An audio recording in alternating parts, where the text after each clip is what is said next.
யார் இந்த பொண்ணு? பார்க்கறதுக்கு குரங்கு மாதிரி இருக்கு.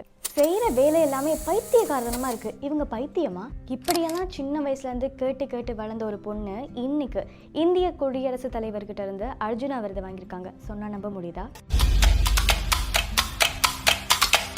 வணக்கம், அன்றைக்கு நமஸ்காரம். இது தக்ஷி சவலதிகாரம். இன்னைக்கு 100 days 100 stories டே 2.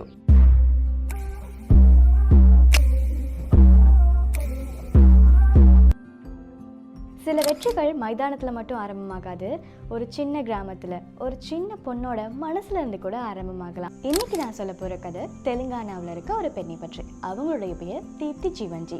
ஒரு நாள் இவளால் எதுவுமே செய்ய முடியாது அப்படின்னு சொன்ன இடத்துலையே இவளால் எல்லாமே செய்ய முடியும் அப்படின்னு மாற்றி அமைச்சு காட்டினவங்க இவங்க.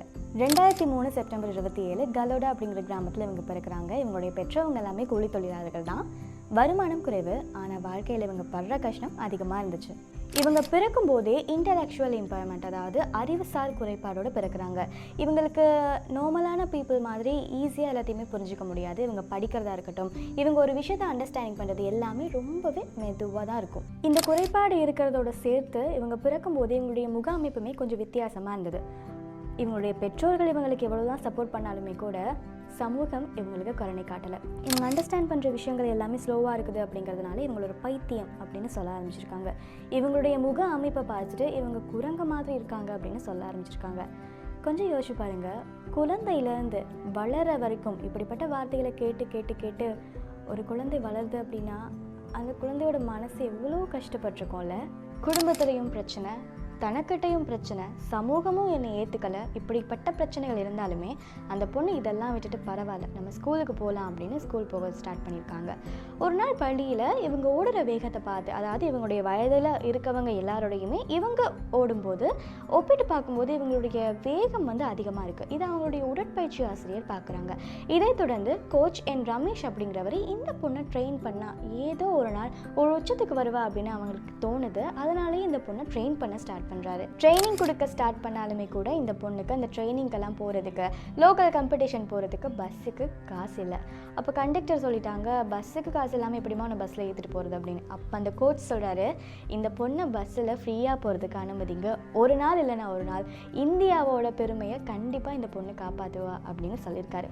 அதுக்கப்புறமா இவங்களுக்கு எல்லா பஸ் டிக்கெட்டுமே ஃப்ரீ தான்.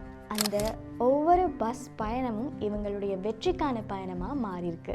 தீப்தி இது வரைக்கும் காணாத சந்தோஷமான வாழ்க்கையை காண ஆரம்பிக்கிறாங்க. எல்லா லோக்கல் அத்லெட் கேம்லையுமே வின் பண்ண ஆரம்பிக்கிறாங்க. இதுக்கடுத்து பெரா அத்லெட் சர்டிஃபிகேட் அப்படிங்கிறத ப்ராசஸ் பண்ணி எடுக்கணும். நான் லாஸ்ட் வீடியோவில், அதாவது டே 1 ஸ்டோரியில் சொல்லியிருப்பேன் அப்படின்னா என்ன அப்படிங்கிறது. இதை பற்றி தெரிஞ்சுக்கிறதுக்கு கீழே நான் லிங்க் கொடுத்துருக்கேன், போய் நீங்கள் அந்த ஸ்டோரியை பார்க்கலாம். இந்த சர்டிஃபிகேட் எடுக்கிறது ஈஸியான விஷயம் இல்லைங்க. இதுக்கு ஃபர்ஸ்ட் காசு தேவை. அதே மாதிரி இவ்வளவு நாள் இவங்க போட்ட ஹார்ட் ஒர்க்கில் டபுள் மடங்கு ஹார்ட் ஒர்க் தேவை. இதுக்குன்னே ஸ்பெஷலாக கோச் கொடுக்கறதுக்கு ஒரு ட்ரெயினர் தேவை. சந்தோஷமாக இவங்களுடைய வாழ்க்கை மறுபடியும் பள்ளத்தை நோக்கி சரிஞ்சு போகுது. அந்த டைமில் கடவுள் மாதிரி புலேலா கோபிச்சந்த் அப்படிங்கிறவருடைய ஃபவுண்டேஷன் இவங்களுக்கு ஹெல்ப் பண்ணுது. அந்த ஃபவுண்டேஷன் மூலமாக இன்டர்நேஷ்னல் எக்ஸ்போஷர், அதே போல் பெரிய பெரிய போட்டி வாய்ப்புகள் எல்லாமே இவங்களுக்கு கிடைக்குது.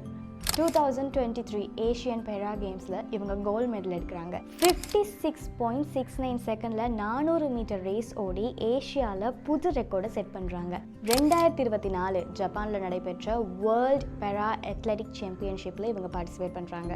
400 மீட்டர் T20 ரனில் 55.06 செகண்டில் ஓடி வேர்ல்டு ரெக்கார்டையே அடிக்கிறாங்க.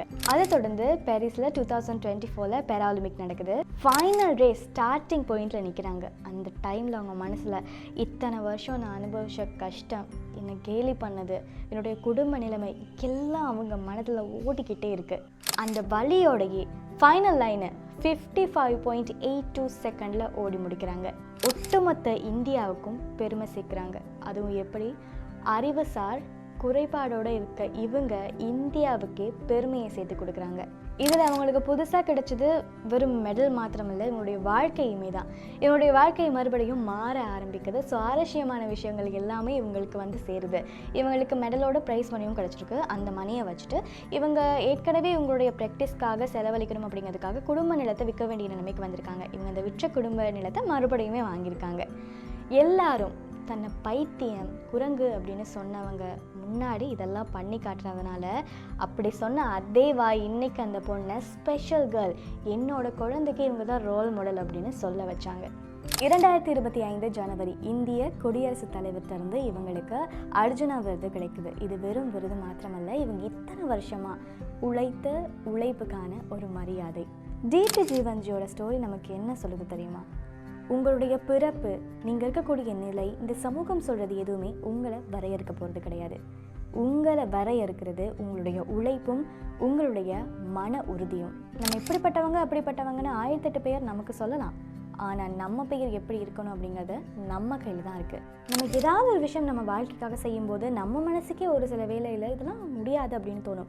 சுற்றி இருக்கவங்க இல்லை உன்னால் இதை முடியவே முடியாது இப்படி தாங்க சொல்லுவாங்க. அந்த டைமில் ஒரே ஒரு விஷயம் மட்டும் ஞாபகம் வச்சுக்கோங்க. கலோடா கிராமத்தில் பிறந்த ஒரு பொண்ணு உடலாலும் மனதாலும் எதுவுமே செய்ய முடியாது, சமூகமும் வெறுத்து ஒதுக்கினாலுமே இன்றைக்கி உலகத்தையே திரும்ப வச்சுருக்கா. அவங்களுக்கே முடியும்னா நம்மளால் முடியாதா?